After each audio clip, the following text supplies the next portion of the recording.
মহানবী সাল্লাল্লাহু আলাইহি সাল্লাম যেভাবে রাষ্ট্র পরিচালনা করেছেন সেভাবে পাকিস্তান চলবে, বললেন ইমরান খান।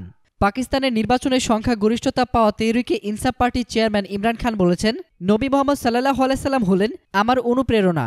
মদিনার নগর রাষ্ট্রটিকে তিনি যেমন মানবিকতার উপর প্রতিষ্ঠিত করেছিলেন, যা পৃথিবীর ইতিহাসে মানবিকতার ভিত্তিতে প্রতিষ্ঠিত প্রথম রাষ্ট্র, এটিই আমার অনুপ্রেরণা। পাকিস্তান তেমন একটি মানবিক রাষ্ট্র হওয়া উচিত, যেখানে আমরা আমাদের মধ্যকার দুর্বল মানুষদের দায়িত্ব গ্রহণ করব। আমি মদিনা রাষ্ট্রের মতো করে পাকিস্তান গঠনের স্বপ্ন দেখি, যেখানে বিধবা ও দারিদ্ররা অবহেলিত হবে না, এতিমরাও সরকারি সেবা পাবে। মহানবী সাল্লাল্লাহু আলাইহি সাল্লাম যেভাবে রাষ্ট্র চালাতেন সেভাবে চলবে পাকিস্তান। দুর্নীতির বিরুদ্ধে যুদ্ধ ঘোষণা করে ইমরান খান বলেন, পাকিস্তানের অর্থনীতি এখন ইতিহাসের সবচেয়ে খারাপ সময় পার করছে।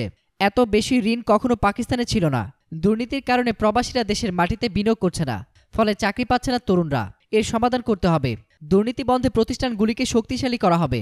আমাদের প্রতিষ্ঠানগুলি হবে আরও শক্তিশালী, যেখানে সবাই জবাবদিহি করতে বাধ্য থাকবে।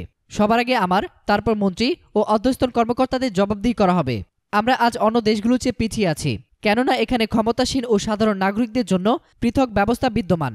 গত ৩ বছরে রাজনৈতিক নেতাদের অনেক ভোগান্তির শিকার হতে হয়েছে, কিন্তু এগুলো সবই এখন অতীত। আমাদের ভীষণ এসবের তুলনায় অনেক বিশাল। ইমরান খান বলেন, কেন আমি রাজনীতিতে এসেছি তা পরিষ্কার করতে চাই। রাজনীতি আমাকে কিছু নাও দিতে পারত, কিন্তু আমি সবসময় পাকিস্তানকে এমন একটি রাষ্ট্র হিসেবে গড়ে তুলতে চেয়েছি যার স্বপ্ন দেখেছিলেন আমার মহান নেতা কায়েদে আজম মোহাম্মদ আলী জিন্নাহ। আমি মোহাম্মদ আলী জিন্নাহর স্বপ্নের পাকিস্তান গড়তে কাজ করব।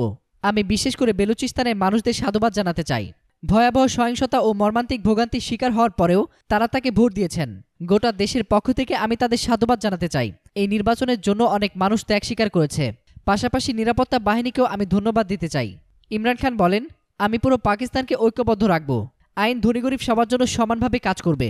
প্রধানমন্ত্রী বিশালাকার প্রাসাদ হবে শিক্ষা প্রতিষ্ঠান, আর গভর্নর বাড়ি হবে পর্যটন স্থান। করের টাকা নষ্ট করে প্রধানমন্ত্রী বাসভবনে থাকব না। সরকার হবে মিতব্যয়ী। সরকারি অনেক বাসভবনকে শিক্ষা প্রতিষ্ঠান রূপান্তর করা হবে। আমি জনগণের আদায়কৃত করের যথাযথ ব্যবহার নিশ্চিত করার অঙ্গীকার করেছি। সরকারের সকল নীতি হবে গরিবদের উন্নয়নের জন্য, সুবিধা বঞ্চিত মানুষের সহযোগিতার জন্য, কেবল অভিজাত ব্যক্তিদের জন্য নয়। ধনীদের লাইফস্টাইল দিয়ে কোনো দেশের জীবনযাত্রার মান নির্ধারিত হয় না, বরং দারিদ্রতায় এতে বড় ভূমিকা রাখে। এতক্ষণ ফ্রিকি নিউজের সঙ্গে থাকার জন্য আপনাদের সবাইকে ধন্যবাদ।